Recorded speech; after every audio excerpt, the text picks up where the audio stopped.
नमस्कार।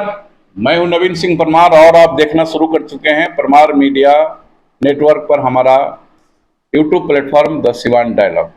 सिवान डायलॉग पर आज नियमित चलने वाला कार्यक्रम परमार की बात।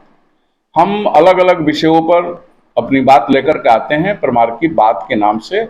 और आज जो हम जिस विषय को लेके आ रहे हैं यह विषय काफी महत्वपूर्ण है और ये कहिए कि बिहार से जुड़ा मैटर है। बिहार में इन दिनों पुल गिरने का सिलसिला अनवरत जारी है। ऐसे अगर हम इस ढंग से कहें कि जिस प्रकार से पुल गिर रहे हैं बिहार में, अगर उसे दूसरी भाषा में कहें तो हम नीतीश कुमार, विशेषकर भाजपा जदयू की जो गठबंधन की सरकार है, इनका इकबाल दिनों दिन गिरते जा रहा है।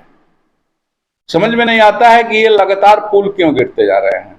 इधर कई पुलें गिरे जो छोटे छोटे पुलिया थी, उस पर हम अब चर्चा नहीं करेंगे।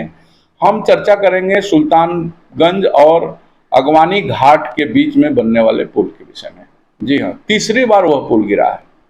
आपको जानकर आश्चर्य होगा, तीसरी बार वह पुल गिरा है। मुख्यमंत्री नीतीश कुमार का यह ड्रीम प्रोजेक्ट हुआ करता था। शनिवार को तीसरी बार यह पुल गिर गया और पुल गिरने के साथ ही यह स्पष्ट हो गया कि बिहार के ठेकेदारों पर नीतीश कुमार का अब कोई पकड़ नहीं रहा। सरकार का इकबाल गिर चुका है और सरकार लिपापोती कर रही है। 3 बार का पुल, एक ही पुल का 3 बार गिरना, अब ये आप कल्पना कर सकते हैं कि वह पुल भविष्य में अगर बन के तैयार भी होता है तो आम लोगों के लिए कितना सुरक्षित होगा। सबसे गजब बात है कि सत्ताधारी दल के विधायक, सत्ताधारी दल के मंत्री बार बार कह रहे हैं कि पुल बनाने वाली जो कंपनी है उस कंपनी पर सरकार कार्रवाई करे। अब तो बिहार के पथ निर्माण मंत्री विजय सिन्हा ने भी कह दिया कि ठेकेदार को बचाने वाले लोग बख्शे नहीं जाएंगे। गजब कि ये नेता लोग होते हैं, गजब की बातें करते हैं। श्रीमान विजय सिन्हा जी, आप बिहार के पथ निर्माण मंत्री हैं, आप अच्छी तरह जानते हैं कि ठेकेदार कौन है और ठेकेदार को कौन बचा रहा है। तो आप किसको सुना रहे हैं कि बचेंगे नहीं। आप में अगर थोड़ी सी भी नैतिकता है तो आप पहले कार्रवाई करके बिहार की जनता को बताइए कि पुल निर्माण करने वाले ठेकेदार और उनके संरक्षकों के खिलाफ हम लोगों ने कार्रवाई की है, उनकी अरेस्टिंग हो गई है, उनके सारे जो एडवांस मनी उनकी जमा होती है उसे जब्त कर लिया गया है, उनका लाइसेंस रद्द कर दिया गया है। किसके साथ आप बकवास कर रहे हैं, किसको मूर्ख बना रहे हैं।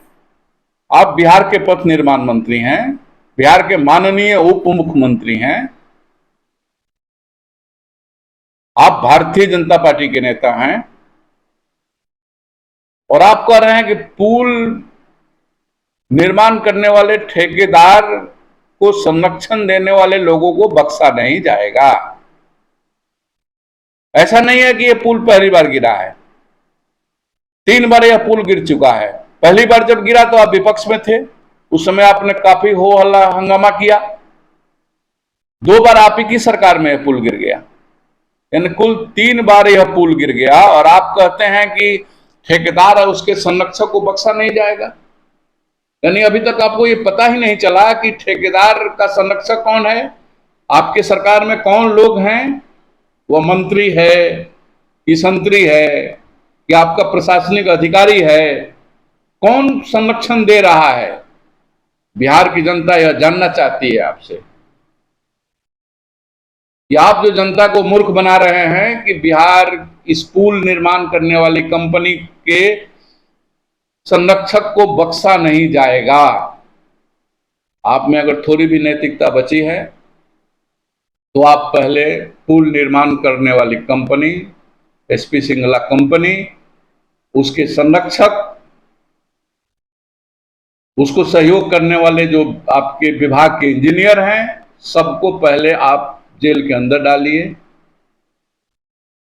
उसके बाद बिहार की जनता को कहिए कि आपने कार्रवाई कर दी है।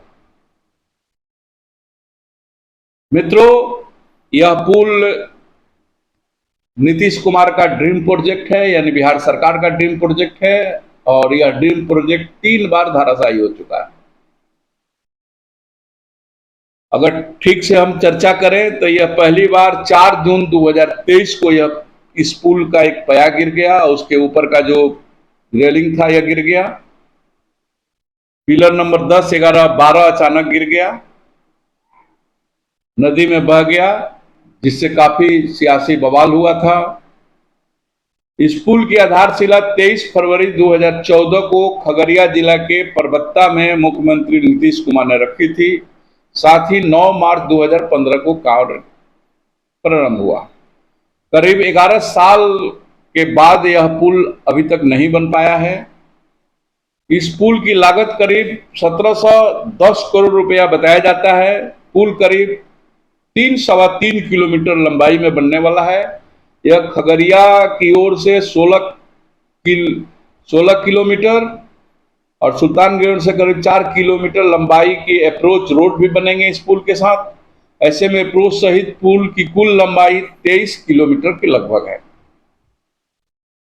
बता दें कि पुल खगड़िया और भागलपुर जिले को जोड़ने वाला है। ये पुल के निर्माण में 2015 से एसपी सिंगला कंस्ट्रक्शन कंपनी कर रही है, और 3 बार उसके निर्माण काल के अवधि में 3 बार यह पुल धराशायी हो चुका है।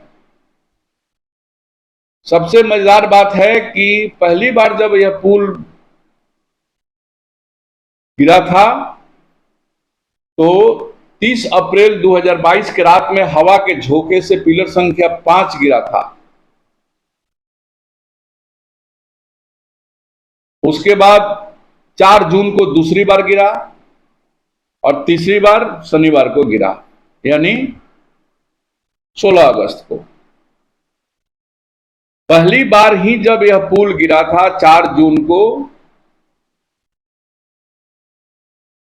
पहली बार जब यह पुल 30 अप्रैल को गिरा, 30 अप्रैल 2022 को, उसी समय काफी सियासी बवाल हुए थे। भारतीय जनता पार्टी के लोग उस समय विपक्ष में थे। उन लोगों ने काफी बवाल किया था और कहा था कि इसकी न्यायिक जांच होनी चाहिए, पुल निर्माता कंपनी और उसके संरक्षकों के खिलाफ कार्रवाई होनी चाहिए। और आज जब तीसरी बार यह पुल गिरा है 16 अगस्त 2024 को, तो उस समय जो लोग बवाल कर रहे थे नेता विपक्ष विजय सिन्हा जी, वो आज की तिथि में बिहार के उप मुख्यमंत्री और पथ निर्माण मंत्री भी हैं। और सबसे दिलचस्प है कि आप पुल गिरने के बाद कह रहे हैं कि उस ठेकेदार और ठेकेदार के संरक्षण देने वाले को बख्शा नहीं जाएगा। तो पहली बार जब 30 अप्रैल को पुल गिरा, उस समय आप विपक्ष में थे, तो आपने कहा कि इसकी न्यायिक जांच होनी चाहिए। उसके बाद आप पिछले कई महीने से सत्ता में हैं, तो फिर आपने अभी तक न्यायिक जांच क्यों नहीं करवाया? 2 बार पहले भी पुल गिर चुका है। फिर आपके पथ निर्माण मंत्री रहते तीसरी बार पुल गिर गया और फिर आप कह रहे हैं कि बख्शा नहीं जाएगा। यानी आपकी नीयत में खोट है। आप चाहते नहीं हैं कि बिहार को लूटने वाले एसपी सिंगला कंस्ट्रक्शन कंपनी के ऊपर कोई कार्रवाई किया जाए, उसके संरक्षकों के ऊपर कार्रवाई किया जाए। मुख्यमंत्री के विषय में मैं नहीं कुछ कहूंगा, क्योंकि मुख्यमंत्री की स्थिति अब धृतराष्ट्र की हो गई है। क्या हो रहा है बिहार में, कहां भ्रष्टाचार हो रहा है, कहां हत्या हो रही है, इन सब चीजों से हमारे मुख्यमंत्री जी वो ऊपर उठ गए हैं। उन्हें इन सब चीजों से कोई लेना देना नहीं रह गया। नहीं तो आज की स्थिति है 2005-06 में जब वो सत्ता में आए थे, उस समय बिहार की जो स्थिति थी, जिसे आज के सत्ताधारी दल जनता दल एयू और भाजपा के लोग जंगल राज कहते थे, अगर आज की हम दैनिक घटनाओं पर नजर डालें तो उस समय के जंगल राज से अभी का जंगल राज किसी मायने में कम नहीं है। अपराध दिनों दिन हो ही रहे हैं, हत्याएं हो रही हैं, बैंक डकैतियां हो रही हैं, भ्रष्टाचार चरम सीमा पर है। बिहार सरकार का कोई भी कार्यालय नहीं ऐसा है जहां भ्रष्टाचार नहीं है। यानी नीचे चपरासी से लेकर के ऊपर सचिव स्तर तक के अधिकारियों में भ्रष्टाचार है।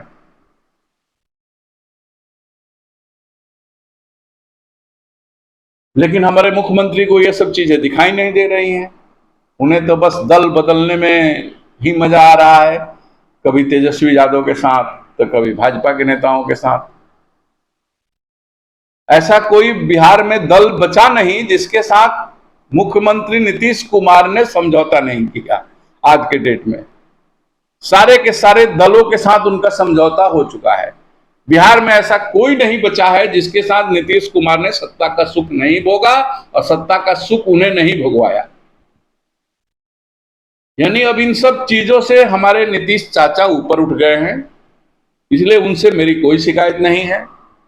मेरी शिकायत है भारतीय जनता पार्टी के नेता विजय कुमार सिन्हा जी से, सम्राट चौधरी जी से,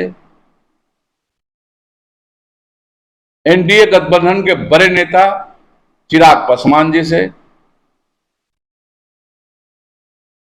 कि भाई आप लोग सत्ता में हैं, आप लोग जिस जंगल राज के खिलाफ सत्ता में आए थे, बिहार में आज की स्थिति में कमोबेश वही जंगल राज की स्थिति बन चुकी है।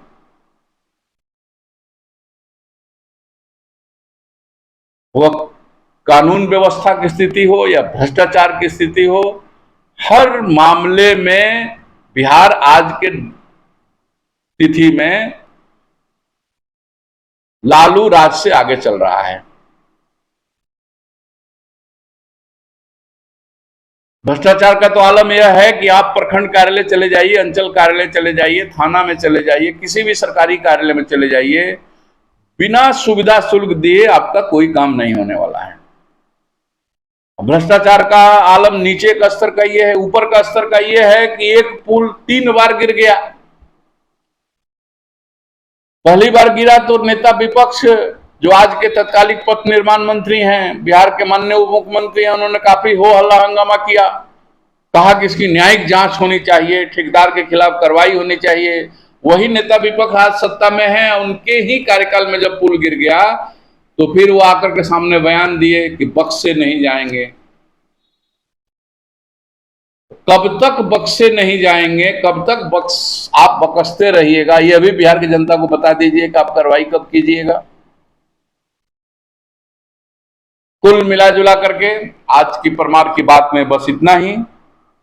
एक पंक्ति में अगर आप आज की परमार की बात को सुनना चाहें तो आप उसको हम इस ढंग से प्रस्तुत कर सकते हैं कि बिहार सरकार का इकबाल समाप्त हो गया है। बिहार सरकार के नेताओं का, बिहार के मुख्यमंत्री उप मुख्यमंत्री का सत्ता के ऊपर कहीं कोई कंट्रोल नहीं रहा, सारी व्यवस्थाएं पस्त हो चुकी हैं। आज की यह बात आपको कैसी लगी आप हमें निश्चित रूप से बतावें, कमेंट करके बतावें।